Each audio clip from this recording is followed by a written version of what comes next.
Hey there. This video is about the Geyiie radio-controlled boat. The boat comes packed in a nylon case with pre-cut and pre-formed foam inserts for protection during storage and carrying.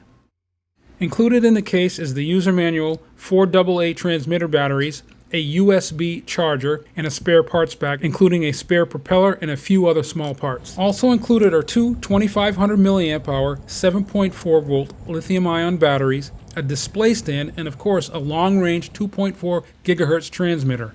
The boat itself is about 15 inches long and has a powerful water-cooled brushless motor which can propel it to speeds of up to about 22 miles per hour.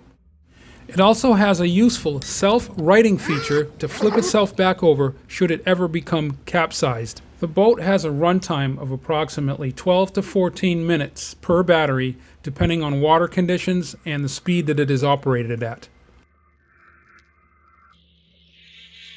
It also has a signal transmission range of about 350 feet out on the open water.